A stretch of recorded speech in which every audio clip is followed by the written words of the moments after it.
নমস্কার বন্ধুরা, আমি সুমিতা। আজ নিয়ে চলে এসেছি আরও একটি নতুন রেসিপি।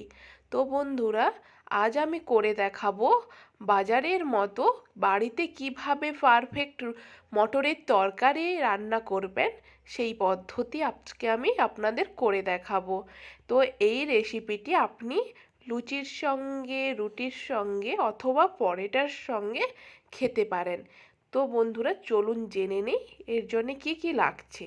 তো আমার প্রথমে লাগবে মটর। আমি এখানে 250 গ্রাম মটরকে সারা রাত ভিজিয়ে রেখেছিলাম, কম করে 6 থেকে 7 ঘন্টা। নিয়েছি কুচনো আলু, কুচিয়ে রেখেছি পেঁয়াজ, টমেটো, আদা, রসুন, লঙ্কা। প্রথমে আমি মটরটি প্রেসারে দেব। পুরো মটরটা আমি প্রেসারে ঢুকিয়ে দিলাম। এরপরে দিয়ে দিব কুচিয়ে রেখেছিলাম যে আলুটি, ওই আলুটি। আমি এটি 5 থেকে 6 মিনিট 3-4টে সিটি দেওয়ার মতো ধিমে আঁচে সেদ্ধ করে নেব।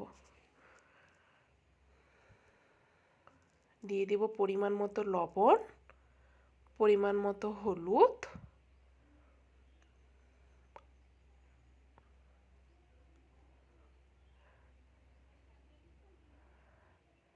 আর দিয়ে দিব এখানে আমি 2 কাপ মতো জল নিয়েছি, ওটা দিয়ে দিব এবং ঢাকা লাগিয়ে আমি এটি প্রেসারে সেদ্ধ করতে দেব।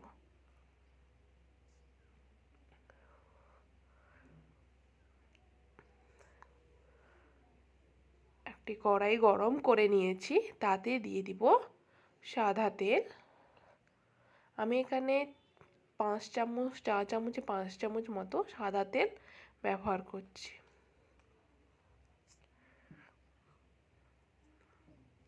তো আমি তেলটা গরম হওয়া পর্যন্ত অপেক্ষা করব। আমার তেল প্রায় গরম হয়ে গেছে। এবার দিয়ে দিব গরম মশলা এবং দিয়ে দিব কুচিয়ে রাখা পেঁয়াজ, এবং এটি আমি 1 থেকে 2 মিনিট নাড়াচাড়া করব।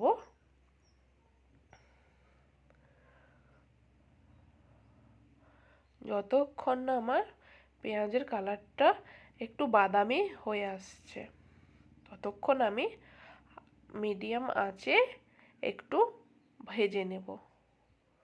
দেখুন বন্ধুরা, পরপর কিন্তু আমার কালারটা পরিবর্তন হয়ে আসছে পেঁয়াজের।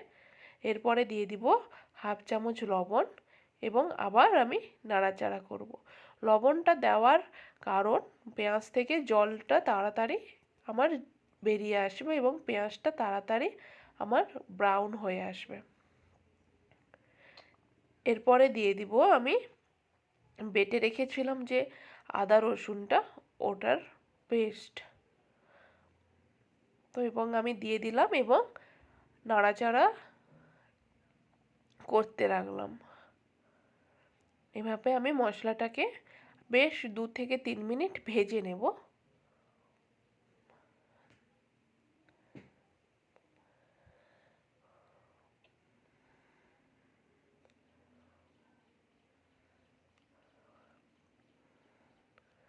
ভালোভাবে মশলাটা আমার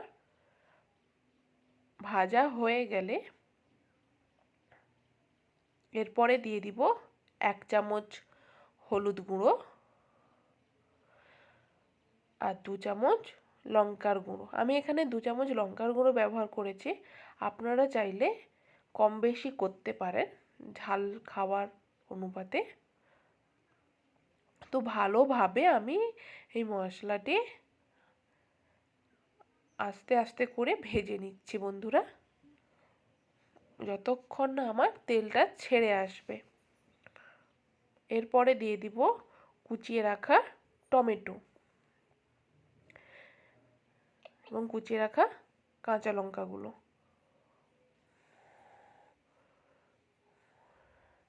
ভালোভাবে আমি মশলাটি কষতে থাকবো বেশ খানিকক্ষণ।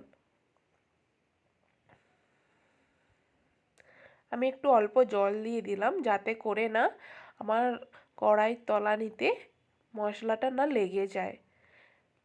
এবং মিডিয়াম আঁচে আমি এটি বেশ 5 থেকে 7 মিনিট কষাবো। আপনি যত মশলা কষাবেন তরকারির স্বাদ তত ভালো আসবে।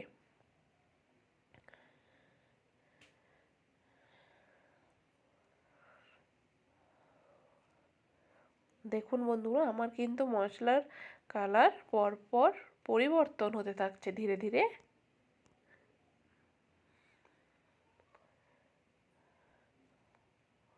এরপরে দিয়ে দিব পরিমাণ মতো চিনি। আমি এখানে 1 চা চামচ চিনি ব্যবহার করছি স্বাদটা বজায় রাখার জন্যে এবং টেস্টটা যাতে ব্যালেন্স হয় এই হিসেবেই আমি একটু চিনি অ্যাড করলাম। আপনারা চাইলে নাও দিতে পারেন। এরপরে দিয়ে দিব সেদ্ধ করে রাখা যে মটরটা আমি ঢেলে দিলাম। সেদ্ধ করে রাখা আলু আর মটরটি আমি দেওয়ার পর ভালোভাবে আমি মশলার সঙ্গে ভালো করে মাখিয়ে নেব।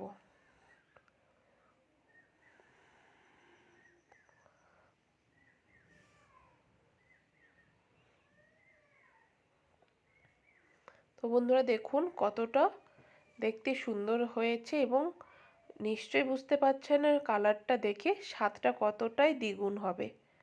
তো দিয়ে দিব অল্প পরিমাণে জল। আপনারা চাইলে এখানে বেশি জলও অ্যাড করতে পারেন, যেহেতু আমি পরোটার সঙ্গে সার্ভ করব তো সেই জন্যে আমি অল্প পরিমাণে জল রেখেছি। এটি ঠান্ডা হলে আরও একটু জলটা টেনে নেবে। তো দেখুন